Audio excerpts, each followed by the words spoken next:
Good afternoon, and it's a pleasure and an honor to be presenting this session today about empowering hydropower, about dam safety. The power of hydropower is immense. It brings together one of the 5 elements of nature, water, which has been around for perhaps more than 4 billion years, and human technological innovation. Hydropower today is the world's largest source of renewable energy, supplying, according to the International Hydropower Association, 16% of global electricity demand.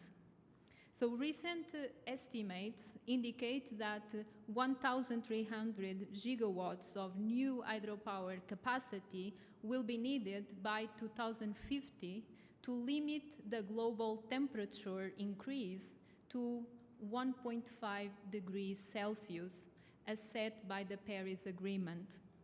So all over the world, countries have committed to hydropower to supply affordable energy with net zero emissions by 2050.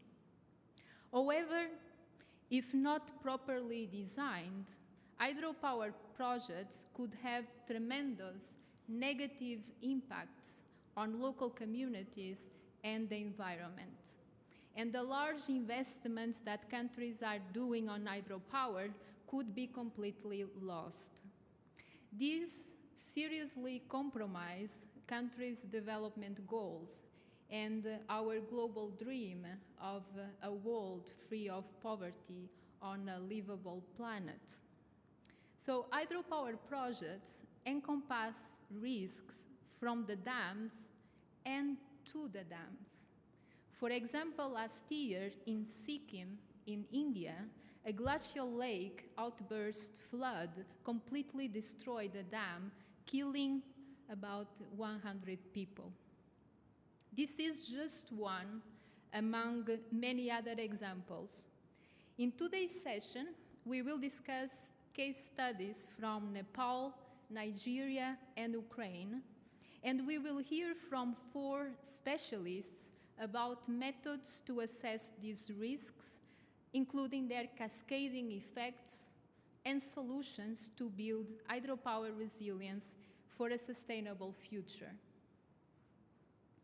So our first speaker is Mark Zelezniak, who is a visitor professor at Fukushima University.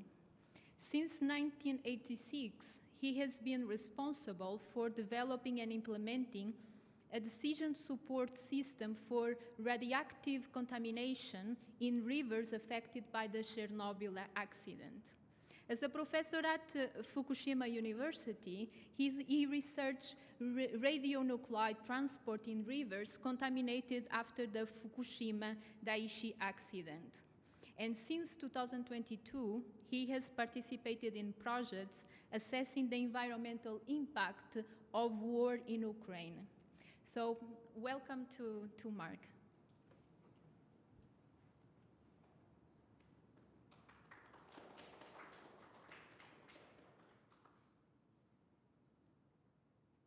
Thank you for introduction, Karina. And the risk is a key word of our forum.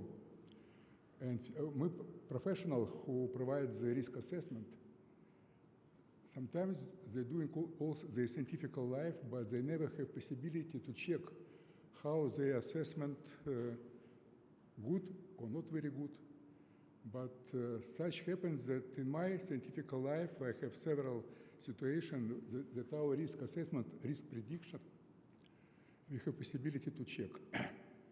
Of course, people who predict tsunami defense dikes near Fukushima Daiichi nuclear power plants, people who made location of the Chernobyl nuclear power plant upstream Kyiv city, 3 million population city, they make on their level of knowledge also the risk assessment, and we know that some of the assessment was wrong, unfortunately.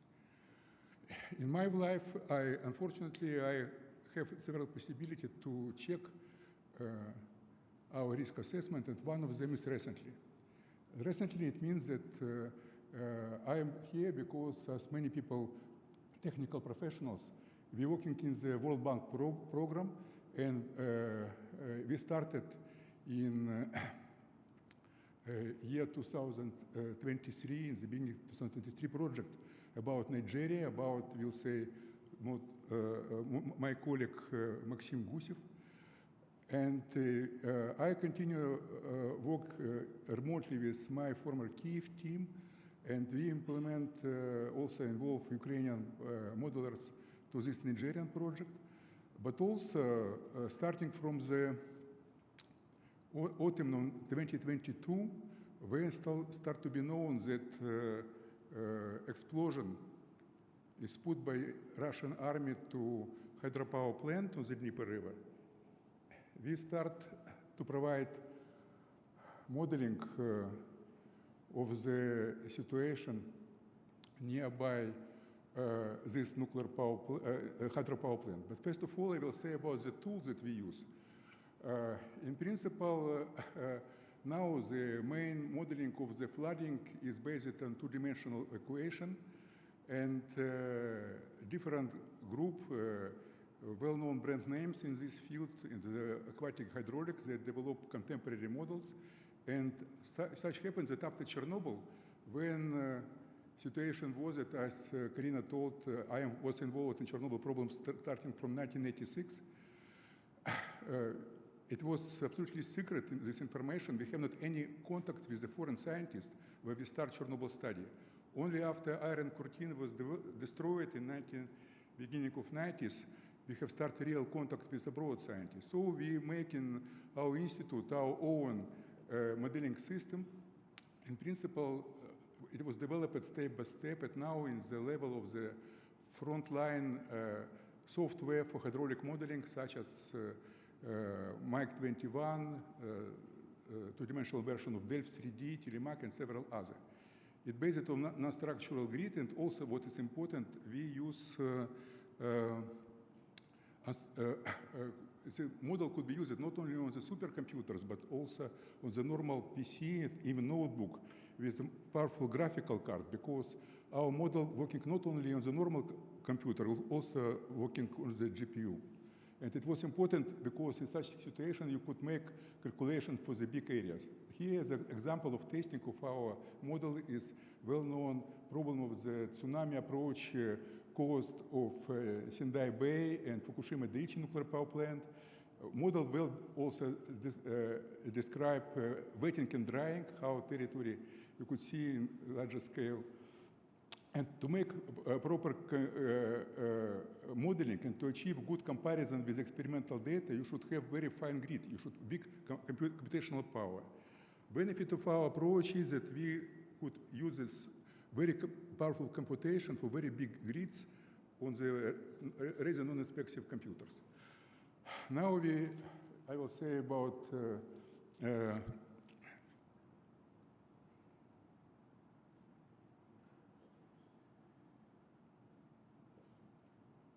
Okay.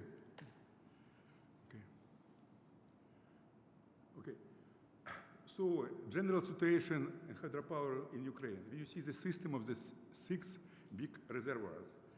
And as I told you, one of these reservoirs, Kyiv reservoir, is just upstream city of Kyiv, on the tributary of Dnieper River, is the Chernobyl nuclear power plant. Then is a set of the 6 reservoirs. Kakhovka reservoir, now everybody knows this name, is the largest of the system of reservoirs, the length of 200 kilometers, very huge reservoir, 18 cubic kilometers. And you could see how it looks like this hydropower plant before it was destroyed. And nearby you see how it looks like the Zaporizhzhia nuclear power plant that in some sense similar to Fukushima, also stayed on the coast of the border. And Zaporizhzhia also use for cooling water from the nearby water body, in this case, water of Zaporizhzhia nuclear power plant. And when here in this map is a map of the military I don't like word conflict. It's not conflict. It's not conflict. We have not any conflict with Russia. Ukraine, peaceful country, but it was aggressive war. And Russian army attacked Ukraine. Now this red is a territory still occupied by Russian army.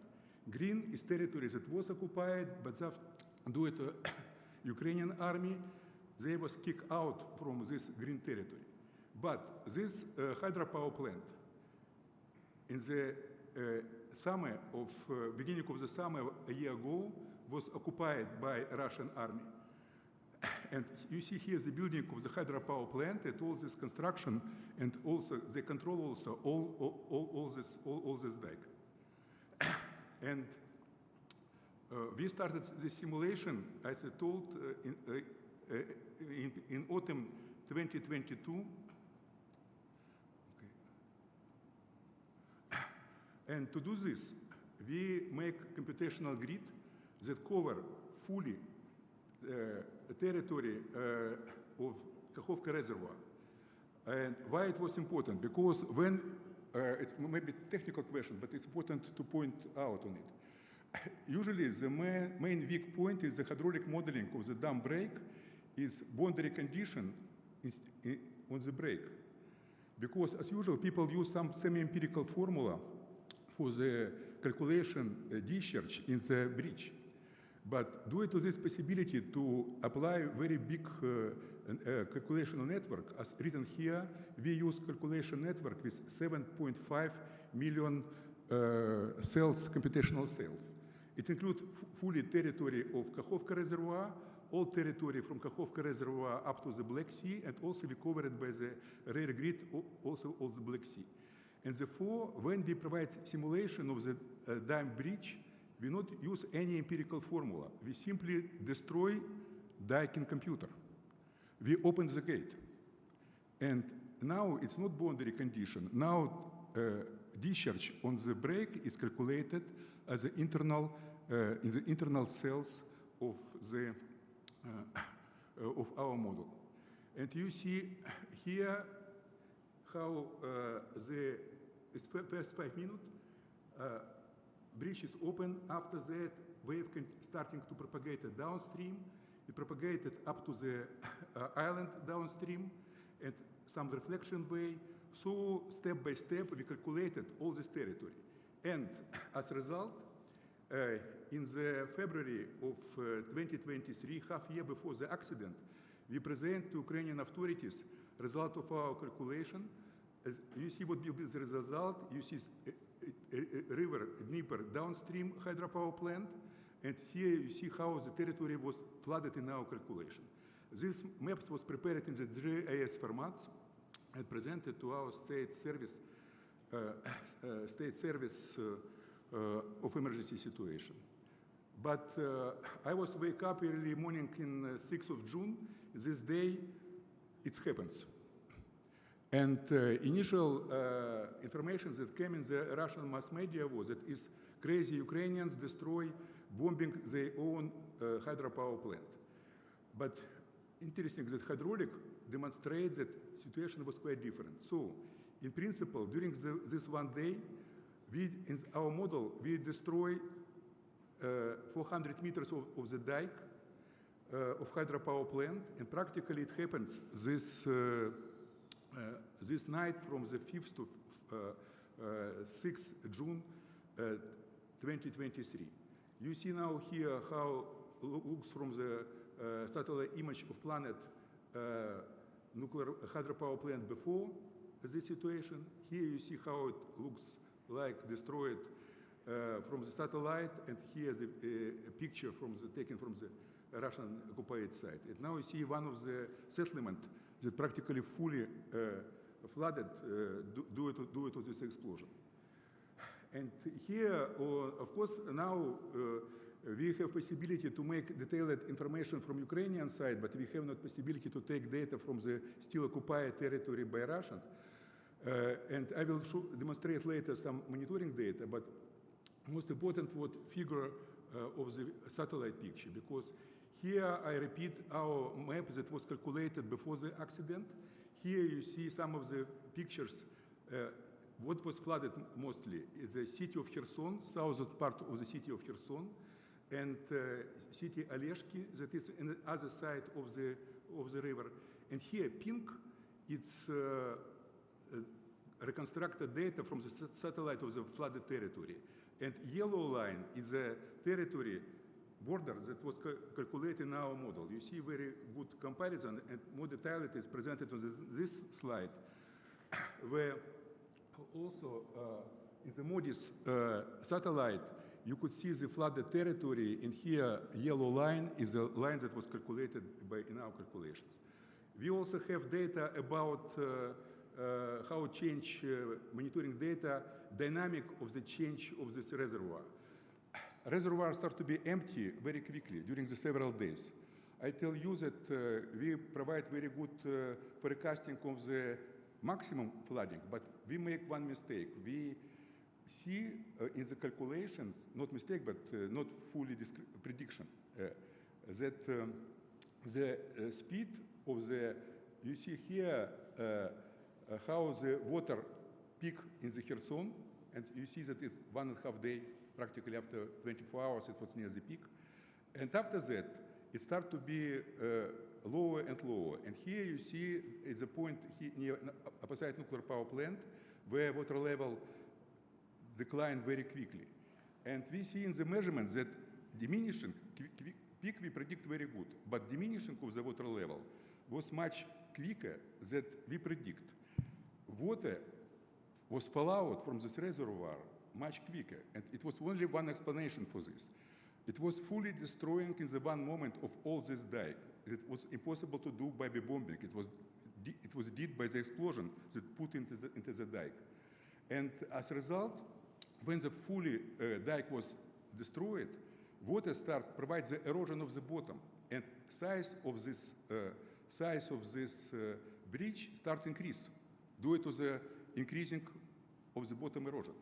We could check this only after this territory will be deoccupied, because now it's impossible to provide measurements there. But we are absolutely sure that it was any other physical explanation why water come from the reservoir much quicker than we predicted, with a good prediction from the beginning. And I will return back to, only for a few final words. Thank you for your attention. How do people? Could I put on the full screen?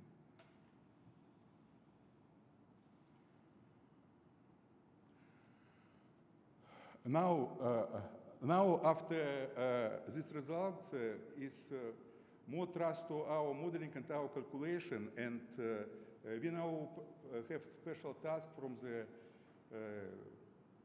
state structure of Ukraine about calculation potential risk for another nuclear power plants, because what war continue. This hydropower plant, Dnipro gas, was attacked recently by Russian rocket missiles. This near upstream Kiev, Kakhovka reservoir, Kiev reservoir, also under the risk. So now our team continue calculation for the risk scenario for these reservoirs. But I hope that due to international support, including Japan and other countries, war will be stopped, and we will have the possibility to check this our calculation. I prefer not to have this possibility. Thank you.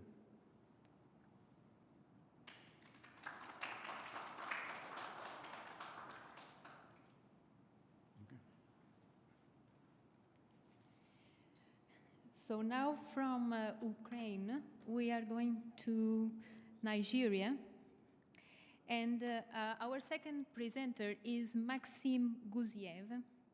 He's a Ukrainian scientist that has worked on various water-related projects across the Asia-Pacific and Africa regions. He's currently an associate professor at the Fukushima University, where he implemented a World Bank project on risk assessment of dam break flooding in Nigeria. So welcome to Maxim.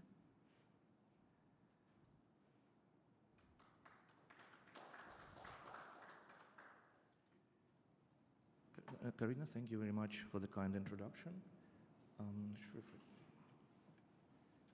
Yes, and actually before coming to the Fukushima University, I was almost 10 years a research member at the International Center for Water Hazard and Risk Management, ICHARM, which they had a session this morning about the climate change impacts on the infrastructure.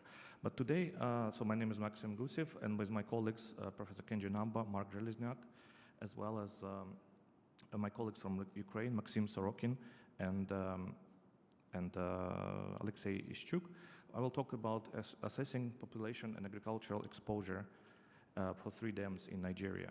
So this work was carried out by under the Transforming Irrigation Management in Nigeria project called TRIMMING in short, and the results that we were provided within a short period of this project using the technology you heard from Professor Zhelezniak's presentation, which was validated in Ukraine, unfortunately, and applied it to the dams in Nigeria for support of the next upcoming project called Sustainable Power and Irrigation for Nigeria.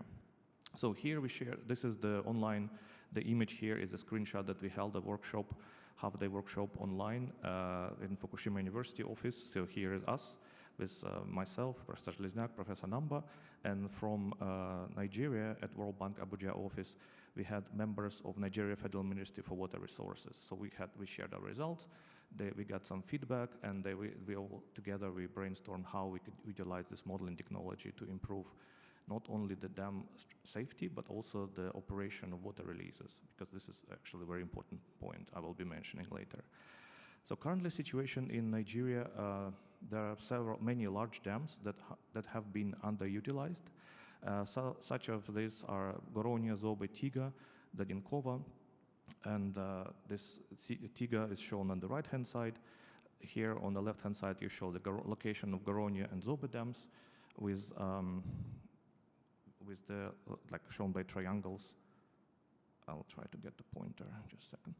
Yeah, so here the Goronia, Zobe, Tiga, and the reservoir elevation, and this is the model domain that downstream, which is an important area of the Kano city, which is a population of 11 million people, and that was actually affected by previous, in the year of 2022, there was a big flood due to dam overflow, which is Tiga reservoir capacity is 2 billion cubic meters.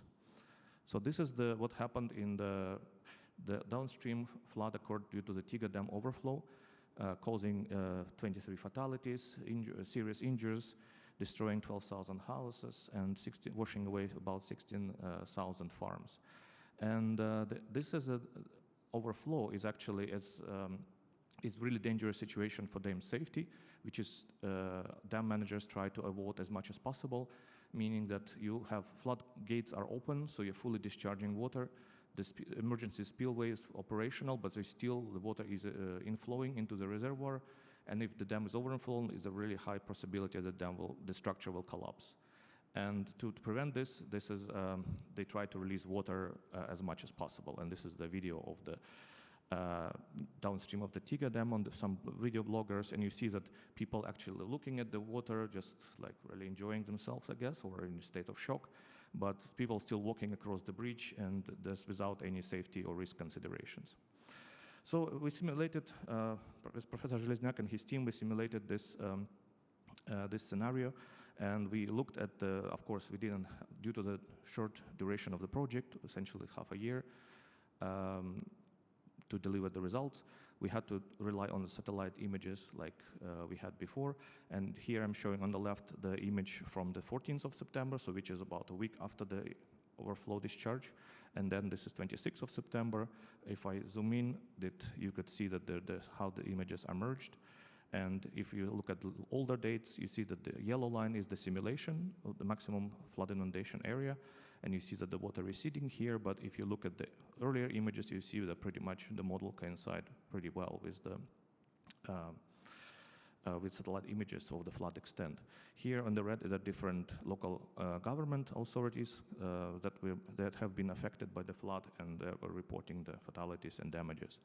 If we look at how much actually the people are affected in this scenario. So we take 100 years, this is the event on September 8, 2022, was roughly estimated to be 100-year flood return period.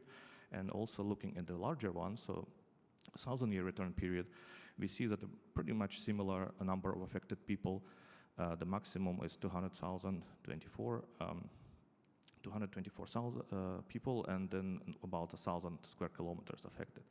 So if we now compare these numbers, which is really a large number, but if we compare to the dam break scenarios, we actually will see much larger impacts.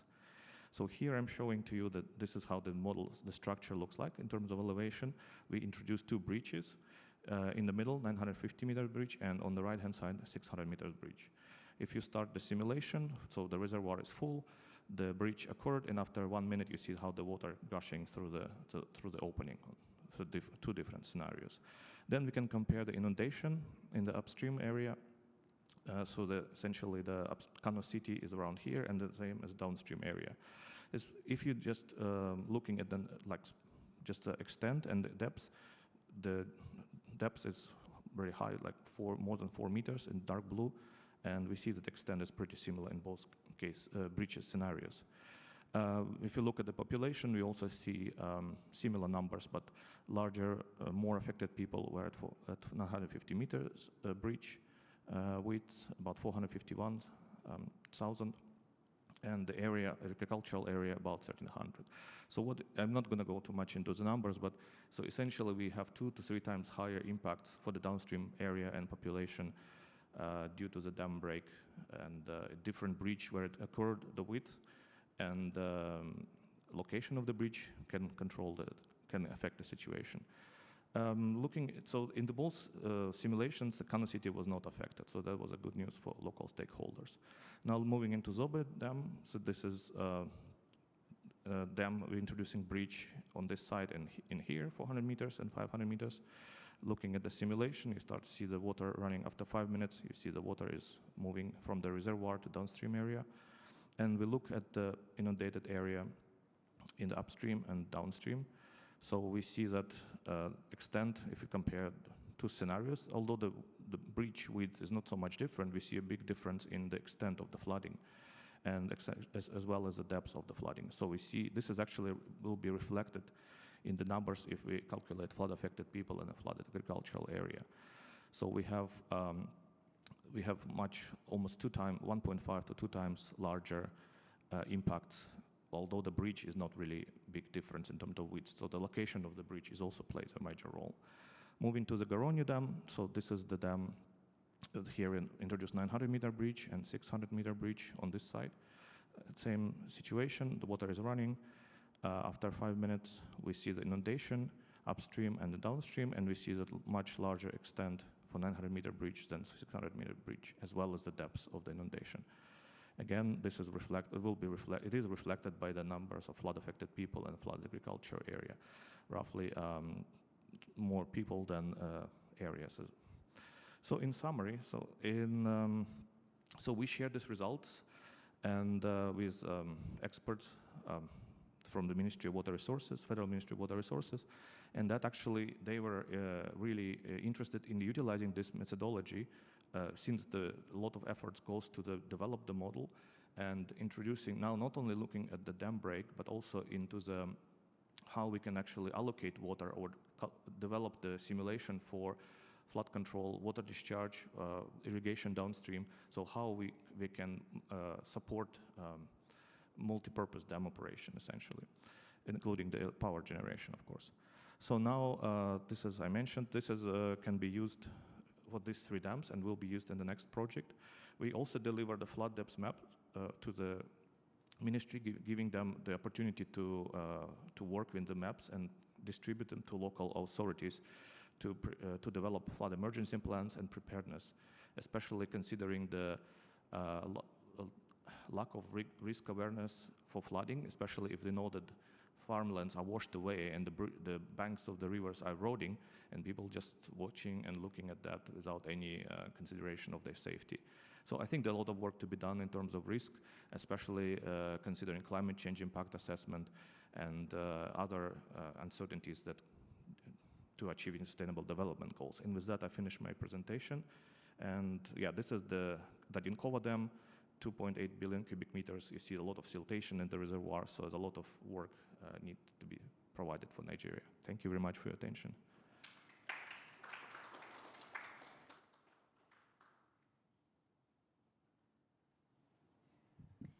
So these two presentations were examples of risks from the structure, from the dam. What can happen if there is a dam failure? The next presentation is about the risks to the structure, to these hydropower investments. And our next speaker is Iguniwari.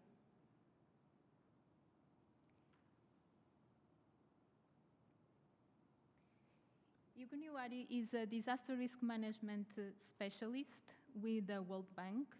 He's based in Nepal, where he co-leads disaster risk management programs, technical assistance, and policy dialogue. He also leads efforts to integrate disruptive technology in climate resilience in operations across Nepal, India, and Pakistan, focusing on multi-hazard risk assessment, post-disaster damage assessment, and infrastructure project design and implementation in the housing, transport, water, and energy sectors. So welcome, Iguniwari.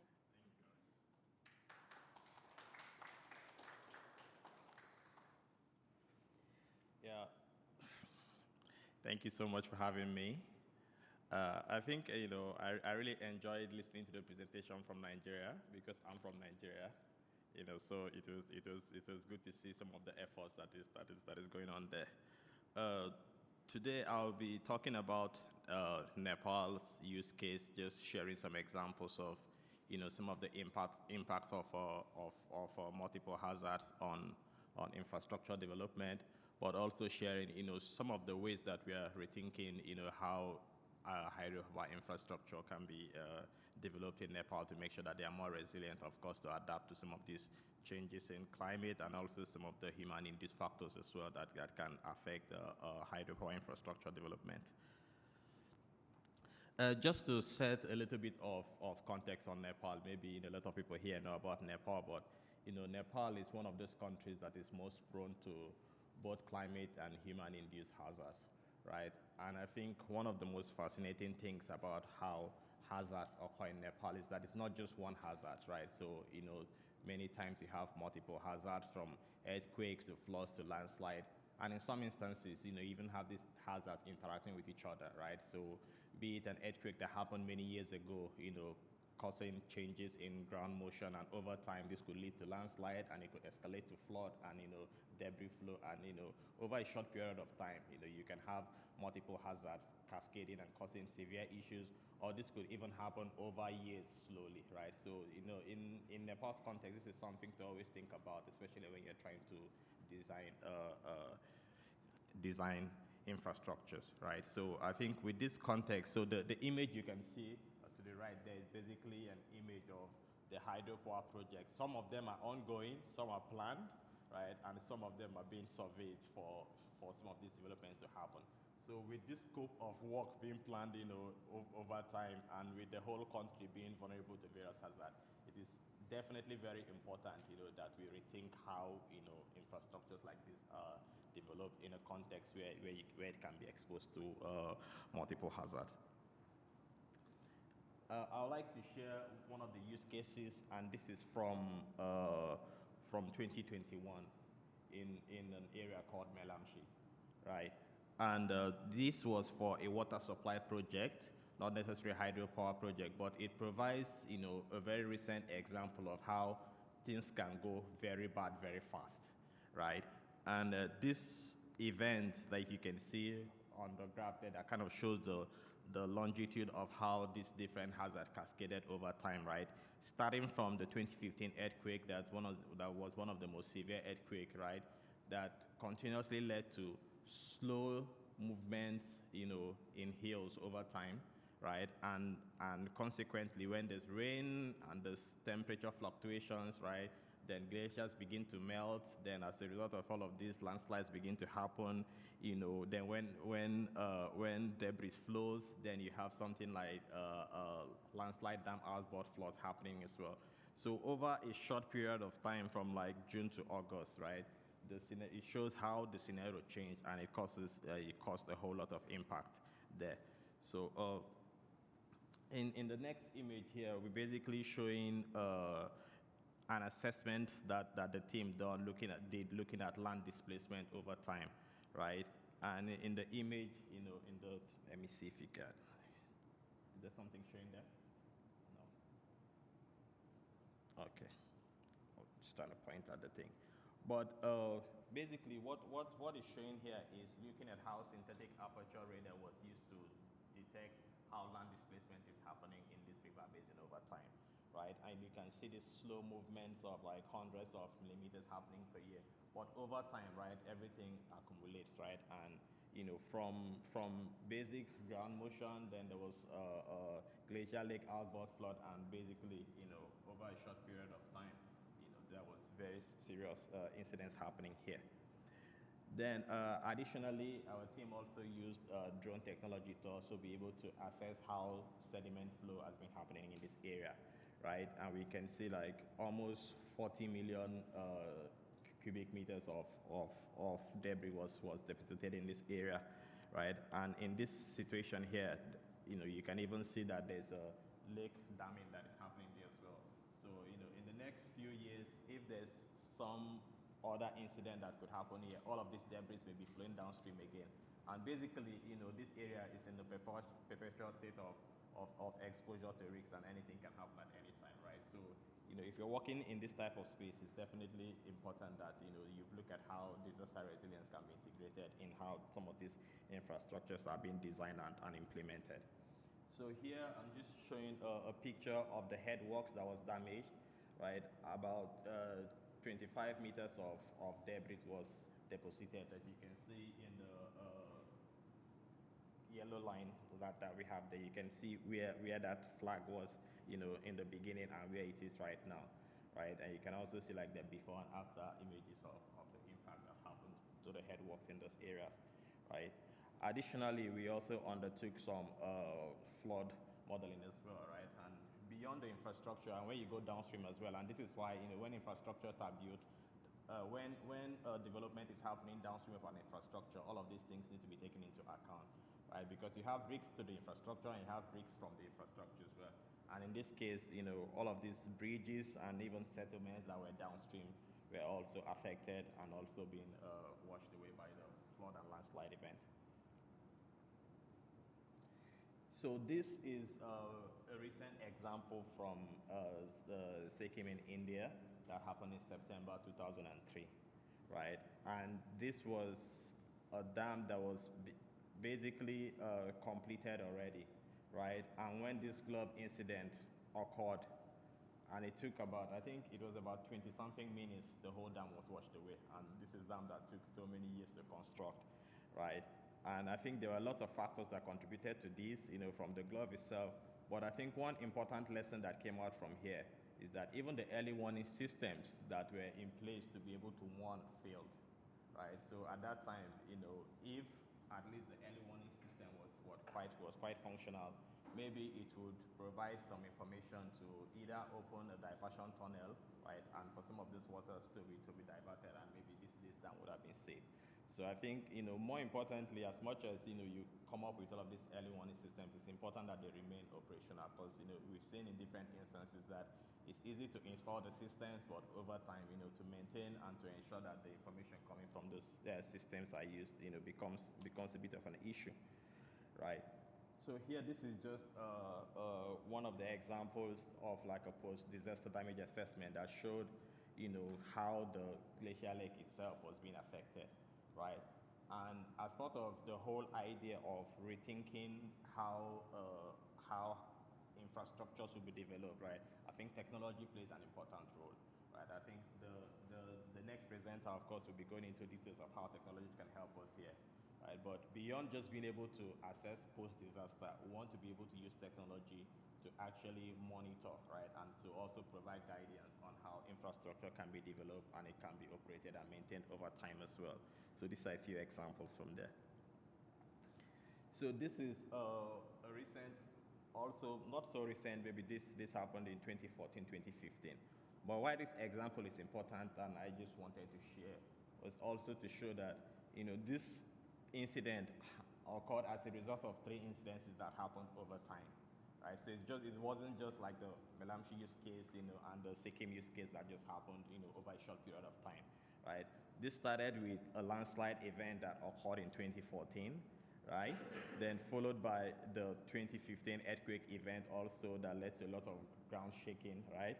Then followed by gloves, which interestingly for Nepal, this was a transboundary glove that was not even in Nepal, right? So as part of the overall thinking of how hydropower infrastructure or any infrastructure is developed, if some of these infrastructures are developed within a transboundary basin, it becomes also important that you're able to monitor any hazards that may be coming in from another country as well. Like in this case, I think this was from China, right? So I think, and this is where also technology, of course, can be useful, especially in a context where data sharing becomes a big issue, right? So it's important to be able to monitor what hazards that your infrastructure is exposed to going forward.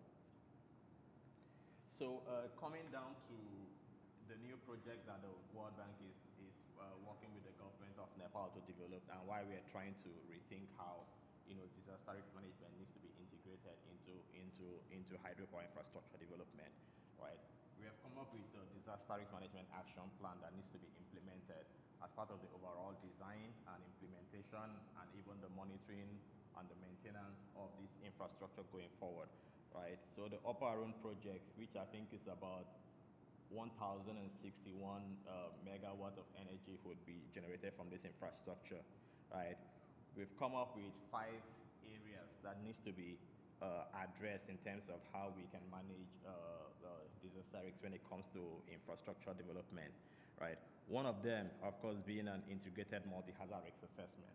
From the examples that we've shared, we can see that there are many hazards that would affect such an infrastructure, right? In Nigeria's case, it's just flood, right? And in this case, you have floods, you have earthquakes, you have landslide, you have those in the country, you have those in other countries. So, so there are so many elements to think about.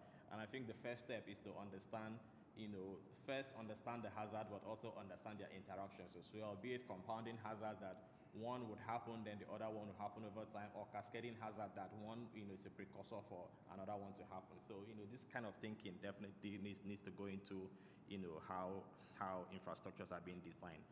Then the next element, of course, is monitoring and early warning systems, right? In the case of Sikkim, we can see that some of the early warning system failed, right? But in this case for Nepal, I think that's an important lesson, and it's also something to think about, because we need to think about how early warning system can be used to monitor different hazards, but also how this information will be communicated as well and will be used for emergency preparedness, right? Which is the third phase. So this is basically, what would you do if you have information that an impending hazard is coming your way, or if a hazard has arrived, right, and it's causing disruption. So who are all of those parties that need to come into play, right, for you to be able to manage this disaster? The next one, I think, which is also critical, is also the technical measures, both engineering and non-engineering measures that needs to be put in place, right, depending on the type of exposure, right? Then the next one, of course, is capacity building, and also looking at institutional coordinations as well, because various parties needs to come in here. I think one important point to highlight here, which you can see from the slide, is that for the Arun Basin, you have about 17 potentially dangerous lakes in the area, right? Many in Nepal and many in Tibet Basin in China, right? And 2 of them, of course, are the most critical. One is the Lower Barun Lake, which is in Nepal. Then there is another lake that is in China as well. So as part of the overall thinking on how this is to be done, there's also a lot of room for use of technology, including remote sensing, to continuously monitor these lakes that have high risks to the project. So I think I've highlighted a little bit about this, but one of the things that Nepal is doing, and from our side we're also working with them, is to come up with a framework for multi-hazard risk assessment. Because what happens is that when you have different parties that are active in the DRR space within a country, many people tend to use different methodologies, right? And sometimes the output that comes out are not compatible, right? And in several instances, this output can also not be integrated into the existing systems for decision making as well. So one of the things that the government is trying to do is to harmonize the approach for multi-hazard risk assessment, and to be able to use that data to inform decision making. So that definitely goes straight into the integrated multi-hazard risk assessment approach, and also looking at different hazards as well, and also looking at their interactions. The early warning and reporting system, I think this is also a very critical one, looking at a combination of approaches, be it ground-based approach, satellite-based approach, looking upstream, but looking downstream as well, because definitely some of the communities that are downstream of this kind of infrastructure, need to be able to benefit from this type of information as well on how they can manage the risk that is coming their way. And of course, most importantly, these systems need to remain continuously functional. On the emergency preparedness aspect, I've highlighted this a bit as well, but also, we need to develop plans for risk management, looking at different scenarios, looking at who is responsible for different types of hazard, because, in Nepal's context, for instance, disaster risk management is the responsibility of the National Disaster Risk Reduction and Management Authority, right? But when you go to flood, there's the Department of Hydrology and Meteorology. When you go to landslide, there's the Departments of Mines and Geology. So depending on the hazard that you're looking at, there are different parties that are responsible for managing or monitoring or reporting or modeling those hazards. So all of these parties, of course, need to come together, right, to be able to develop an integrated solution. Then also, of course, evacuation protocols. So in a worst-case scenario, right, then how do people evacuate? So all of these things need to be planned in advance. There need to be continuous drills, planning, and also be able to train people on how to respond when there's an emergency.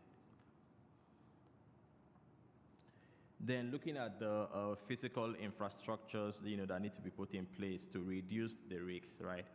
Like I highlighted earlier, one of the main risks to the program is the lower Barun Lake, right? One of the measures that is being considered is how to dewater this lake, right? And we are working closely and having discussions with UNDP, right? And looking at some of the approaches and measures that can be used to lower this lake, because we can see from the recent examples in India and in Nepal as well, right? If a lake could pose a risk, then there's definitely, the need to do something about it.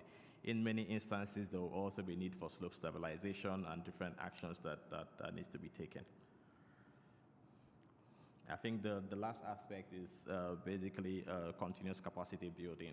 So different experts need to come together in this case, from hydrologists, from Earth observation experts, to geologists, seismologists, climate disaster risk management.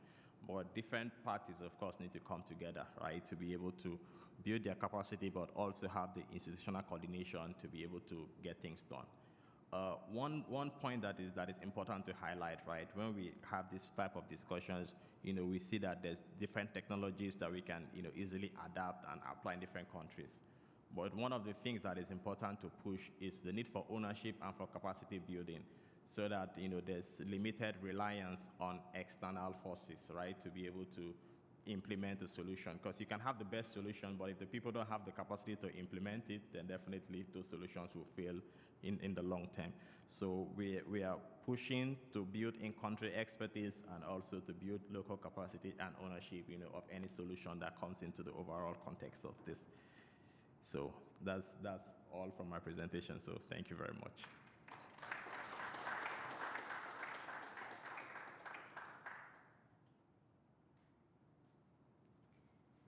So our last presentation is about one of the technologies that is currently available to assess these risks. So our last speaker is Asuka Washi, who is a GIS remote sensing engineer with over 15 years of consulting experience in Japan and Southeast Asia. Since 2008, she has worked as an environmental consultant on forest GIS and remote sensing projects for organizations like the Government of Japan, JICA, and UNDP.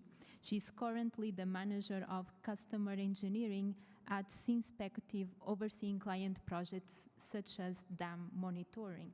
So welcome, Asuka.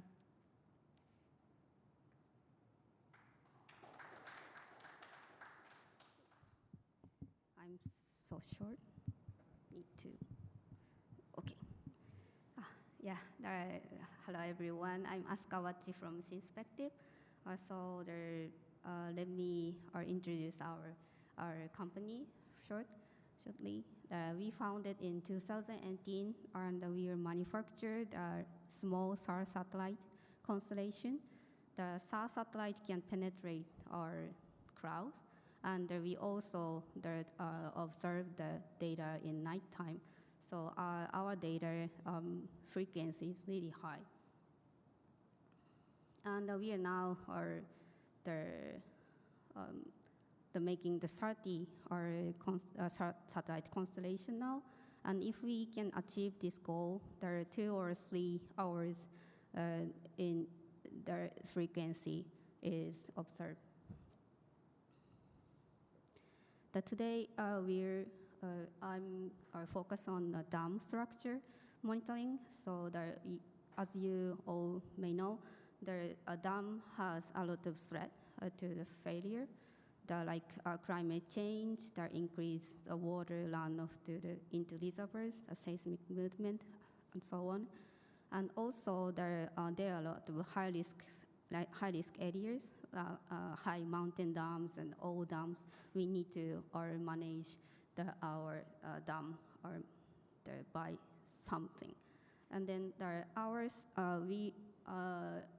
I try to introduce the solution, land displacement monitoring, we are calling as LDM.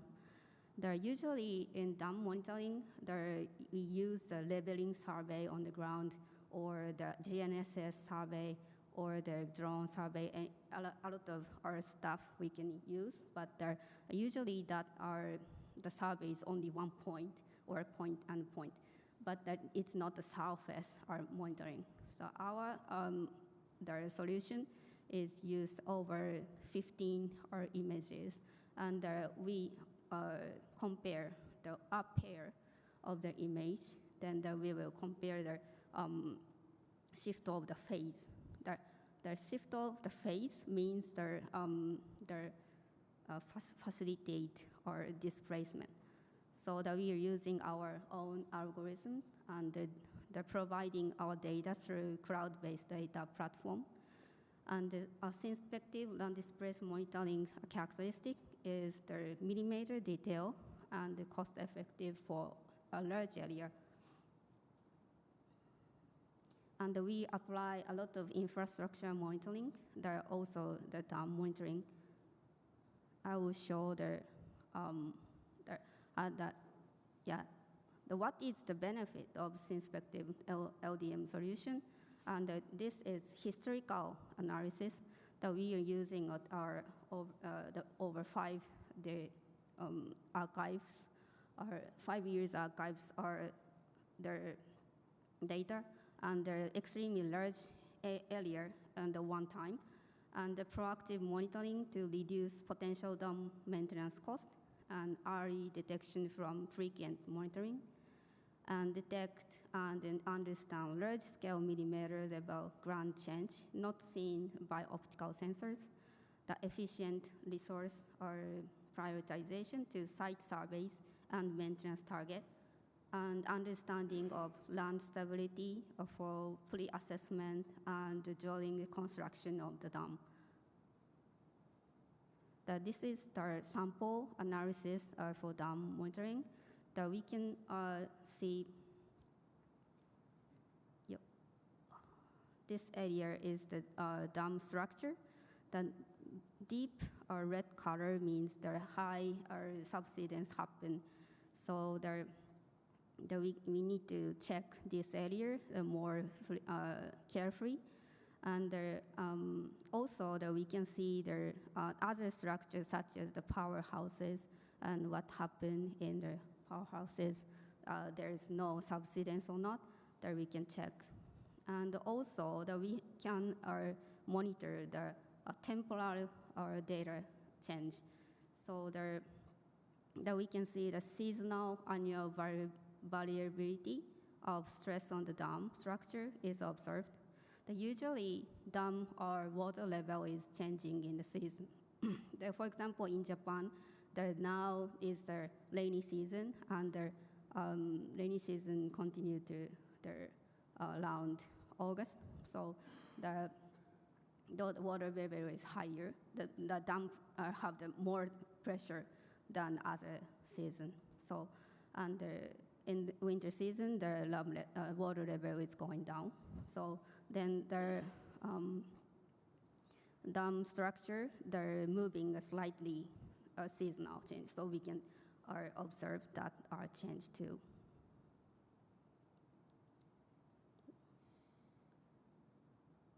In addition, we can observe dam surrounding areas.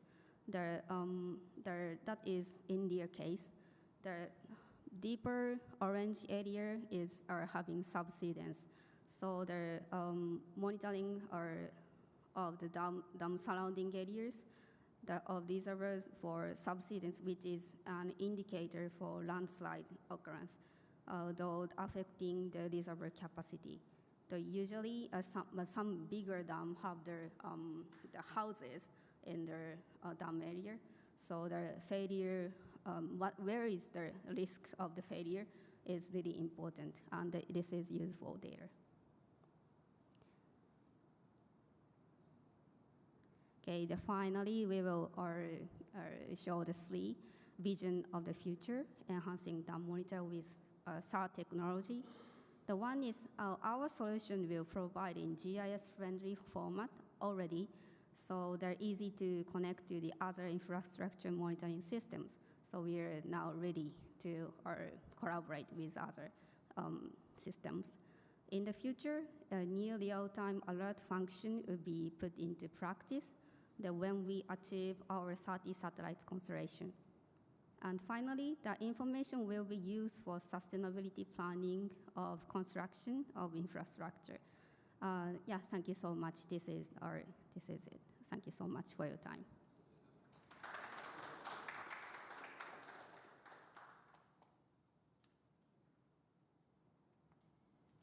So I am the one that is between you and the coffee break, so I'm going to be now very brief. So I think from all these presentations, we can highlight that enhancing resilience in the hydropower sector involves 4 key factors.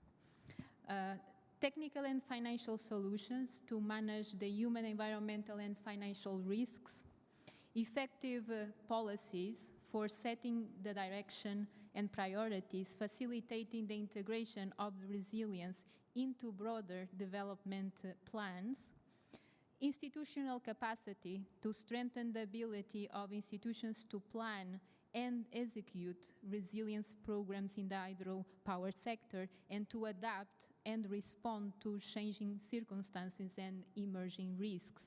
And finally, convening power, or the ability to bring together different stakeholders to mobilize support and commitment from policymakers, private sector, development partners, and the public.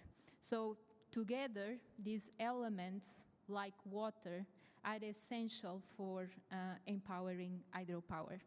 So thank you very much for your participation today. I hope you can interact with the speakers also during the coffee break. Thank you. Enjoy the conference.